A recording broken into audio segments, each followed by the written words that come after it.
ये मरियम बन तो गई है ना, ये ज्यादा चल नहीं सकेगी, बैठा भी दी है, लेकिन इसके बस की बात नहीं है। उन्होंने अपने चचा और अपने वालिद के अगेंस्ट चार्जशीट दे दी। वही कोई नहीं पंजाब के अंदर कुछ, यानी वो जिस तरह को एजेंडा लेके आई है वो तो ए से शुरू करना चाह रही है। 7वीं दफा वजारत आला घर उनके गई है, उन्हें पता है उनके चचा ब्यूरोक्रेसी को कैसे डील करते हैं। इस मुल्क की तबाही में जिम्मेदार देखिए ब्यूरोक्रेसी है। आपने तहकीक की आज तक, तू बहुत शरारती आदमी है, मुझे अच्छी तरह याद है तूने ये सवाल उठाया था, इसका रिकॉर्ड इकट्ठा किया था शायद कि इसने कितनी दफा मुअत्तल किया है। वो सारे के सारे तो अपनी जगह पर मौजूद थे। अगर ये चाहती है ना, इसे अवामी स्टाइल लेना होगा। झूठे पर्चे हुए, फसाखियत ये रही, या तो बताएं क्या हुआ। रिकॉर्ड पर्चे हुए इमरान खान के निगरानों के पास कंट्रोल था, मरियम बीबी तो बेचारी मैं बड़े उनके पास तो कंट्रोल। मैं बड़े रिपोर्टेड फैक्ट्स जो हम तक पहुंचे हैं, जनरल बाजवा चाहते थे कि हमजा ना बने, मलिक अहमद बन जाए या कोई और बन जाए। अच्छा छेड़ दिया तो मैंने मजा आएगा उधर। अब आप तुझे मजेदार बात बताओ तो, मलिक अहमद तो रिश्तेदार है ना उसके, मियां मिट्ठू और वो सारे जनरल बाजवा।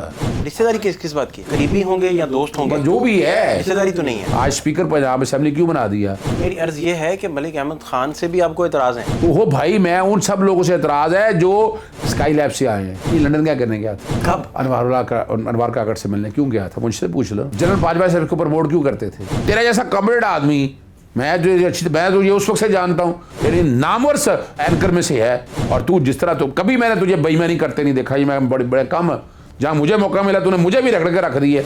उस लॉबी में ये काकड़ साहब को मिलने गए थे? डील थी। मैं उन लोगों को भी जानता हूँ कि जहाँ इन्वेस्टमेंट की बातें हुई हैं, पैसा हुआ या नहीं, ट्रांसफर हुआ, ये छोड़े इन बातों को। ये मरियम बन तो गई है ना, ये ज्यादा चल नहीं सकेगी। नोट कर लीजिएगा मेरी बात, बन तो गई है, बैठा भी दी है, लेकिन इसके बस की बात नहीं है। या तो अपना इसको बयानिया अपना वापस लाना पड़ेगा, या फिर कौम से आकर कुछ बताएगी, कोई नई चीज़ देगी तो फिर कुछ समझ में आती है। दो डिलीवर करें वो कल देखें थाना शालीमार चले गए चार्जशीट तौर पे। वो आपने देखा नहीं, चार्जशीट दे दी पूरी उन्होंने अपने चचा और अपने वालिद के अगेंस्ट चार्जशीट दे दी। कैसे चार्जशीट दे दी? यानी उन्होंने बता दिया कि हुआ ही कोई नहीं पंजाब के अंदर कुछ, पाकिस्तान के अंदर हुआ ही कुछ नहीं है। यानी वो जिस तरह को एजेंडा लेके आई हैं वो तो ए से शुरू करना चाह रही हैं। वो तो कहते थे शहबाज शरीफ के हम जी तक पहुंच चुके हुए हैं। 7वीं दफ़ा वजारत आला घर उनके गई है, वो बड़ी एक्टिव हैं, बड़ी सख्त मिजाज हैं। ब्यूरोक्रेसी को भी वो उन्हें पता है उनके चचा ब्यूरोक्रेसी को कैसे डील करते हैं। हाँ वो पता है। इस मुल्क की तबाही में जिम्मेदार देखिए ब्यूरोक्रेसी है। आज बंदों को मुअत्तल कर देते होते थे शहबाज शरीफ जब वो निकलते थे। अच्छा कभी आपने तहकीक की आज तक? तू बहुत शरारती आदमी है, मुझे अच्छी तरह याद है तूने ये सवाल उठाया था। वो तूने एक दिन, पता नहीं मुझे जो याद पड़ता है, तूने कोई एक दफ़ा बात ये की थी कि इनका रिकॉर्ड इकट्ठा किया था शायद कि इसने कितनी दफ़ा मुअत्तल किया है। वो सारे के सारे तो अपनी जगह पर मौजूद थे। वो मुअत्तल तो एक ड्रामा होता था ना, लोगों को दिखाने के लिए, आवाम को। आज मुझे ये बताओ कि जितने मुअत्तल किए उनमें से कितने मुअत्तल कितने नौकरी से निकाल दिए? आज ज़रा तहकीक तो करके देखे ना। आज अब ये सब इन्हें अगर ये चाहती है ना मरियम सफदर, तो इसे अवामी स्टाइल लेना होगा। यानी ये बैठ के जो अपना बूट पहन के सर पे जिना कैप लेके शालीमार गई हैं जब, तो मैं पुलिस ने जब रोका लोगों को तो उन्होंने छुड़वाया, बात सुनी, लोगों को बुलाया। और देखिए अवामियत तो है ना इसमें क्या 2 साल से अवामियत तो समझ नहीं आई। झूठे पर्चे हुए, फसाखियत ये रही, या तो बताएं क्या हुआ।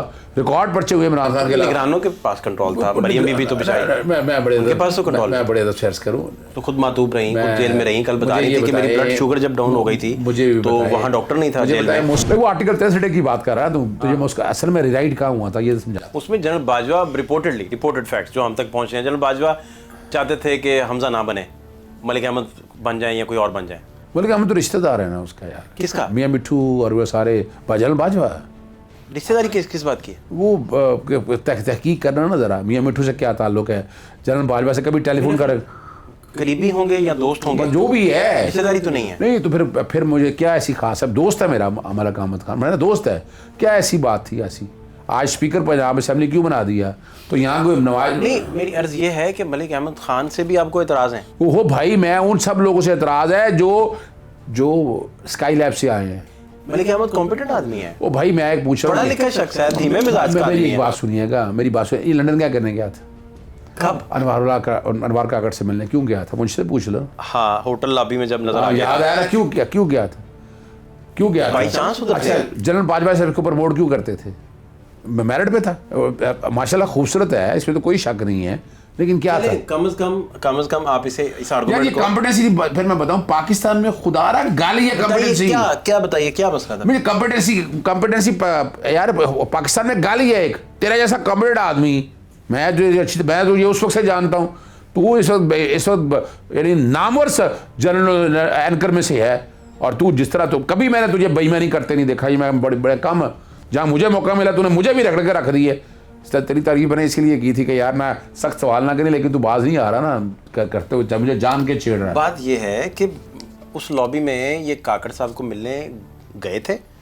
किस लिए गए थे? क्या वजह थी? मुझे डील थी, मुझे डील हो रही थी लंदन के अंदर बैठे। नवाज शरीफ मैं जानता हूँ, मैं उन लोगों को भी जानता हूँ कि जहाँ इन्वेस्टमेंट की बातें हुई हैं, पैसा हुआ या नहीं, ट्रांसफ़र हुआ, ये छोड़े इन बातों को, इनमें ना जाइएगा। फ़कत इल्ज़ामात। ओ मैं कह रहा हूँ इनमें मत जाइएगा ना।